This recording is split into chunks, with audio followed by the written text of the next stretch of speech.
For all your TCG needs, make sure to check out SeibaTCG.com.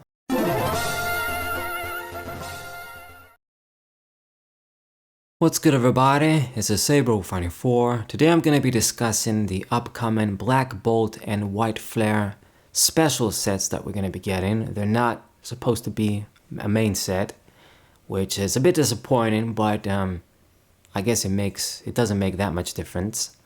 So I actually think this is a pretty good thing what they're doing. They're going to be the first dual split sets we're getting in English. Dual sets have been a thing in Japan since forever. I don't exactly remember when they started, but maybe even from the Wizards days they've been a thing. Maybe not, but they've been a thing for a long time in Japan. And I always thought, split sets and just smaller sets are a better thing for players and collectors, because you can buy the specific set you want, that it's going to have a smaller card pool, have a better chance to get the cards you want. You're not left with a lot of filler stuff too. Like if you buy, let's say a set that has like a 300 card pool, and then you buy multiple booster boxes to try and get extra cards and the stuff that it's uncommon or rare, ultra rare, whatever, you get more of those. You're still gonna be left with a bunch of the regular ass commons. You're gonna have too many duplicates. So when they got them split like that, I think it's just better. It's just more tidy. And sets have become so big nowadays anyway that it's better for them to be split.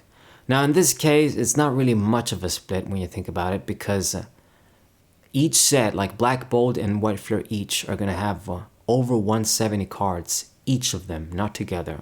So this means if this was a big single set, would have been like over 300 freaking cards, which is absolute insanity, talking about how huge this is.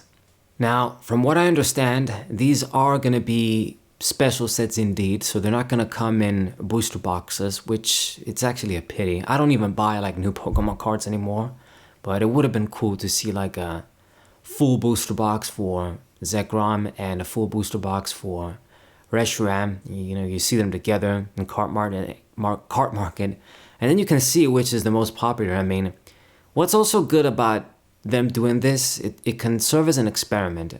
So unless both sets have a bunch of competitive cards split equally, if it's just going to be, a few competitive cards here and there, and then it's mostly going to be about the collectibles and the full arts, then we get to see which Pokemon are the most popular. Like which, depending on the Pokemon featured in each set, which are the most popular, because you're going to see, okay, the White Flare set has these cards, it's selling more than the Black Bolt set, or vice versa. So maybe this Pokemon is more popular now, or Pokemon is going to be able to experiment basically. Just like they know that, okay, Charizard is popular, Greninja is popular, X Pokemon is popular, which other Pokemon are popular or more popular than others. So it's going to serve as an experiment too. Now granted, like I've said, the competitive cards in each set will also play a role. Since they're doing this for Black and White, it sort of makes me think that they might do this with the other gens too. Like maybe they'll do a Gen 3 one with Groudon and Kyogre, one with Dialga and Palkia. That'd be so sweet if they do stuff like that, because I want more Gen 3 cards to use if I keep playing the Pokemon TCG and don't quit, because I'm losing my mind with it. Right now I'm good, but I have come close to saying, why am I even bothering with this? So more Gen 3 cards, maybe a good Salamence card finally would be nice. But from the research I've done, you really just gotta get these in all these special products they're gonna come out with. Like they're gonna come out with Elite Trainer boxes and tins, and collection boxes that are gonna have them. The booster bundle, which I guess is like a mini booster box in a way. You can't get a proper booster box for any of these sets. I could be completely proven wrong with what I'm about to say, but I don't think these sets really have any relation to maybe an upcoming Black and White game remake. I think it's just a coincidence. It happened before too. Like I remember when Ultra Prism was going to come out and a bunch of other products. I was making videos thinking, okay, maybe we're finally getting the DP remakes. Because it used to be, the games that come out, they correspond with the TCG and vice versa. Now, because they come out with so many products, it's not really the case anymore. I saw some of the Japanese full arts. They look pretty sweet, of course. Nice holos. But as always, the regular Pokemon are gonna be crap. That's my biggest gripe with the game. They just refuse to boost their HP, man. They refuse to do so. Like, Emperor has 180 HP. Samurott still has 160. What kind of crap is that? Anyway, the downside with these sets, because I gotta mention that too, is for the people that like to collect everything and buy like a box or a product of everything, this hurts for their pockets a little bit more because, you know, you gotta get Black Bolt and White Flare. They're two separate sets. If you get one, you can't get cards from the other. So it means you need to buy both of the sets. Besides that, just having more freedom with split products, it's better. And I think it's gonna be better for them money-wise. They're gonna make a lot more money with this. In the same way, you know, you got the dual video games and some people are almost forced, like I've said, to buy both.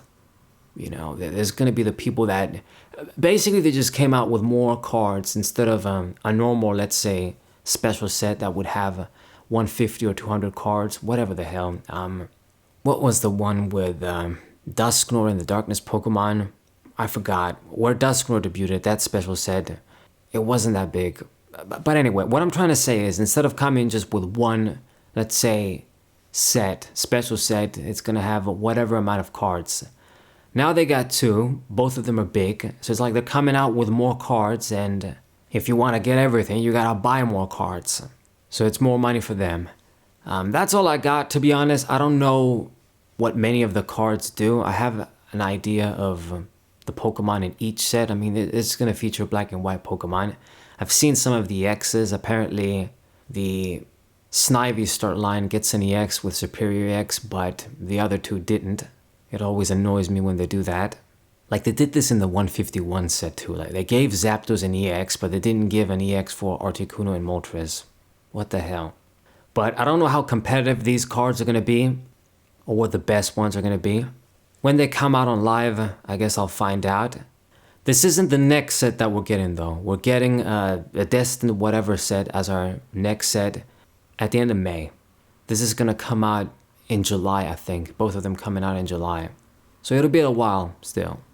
These are my thoughts for Black Bolt and White Flare. All in all, I think it's better to have split sets like that, and I think it's a good idea for Pokemon to do this more. SaberWolf94, thank you guys for watching, sub to the channel, and I'll see you guys next time. Bye.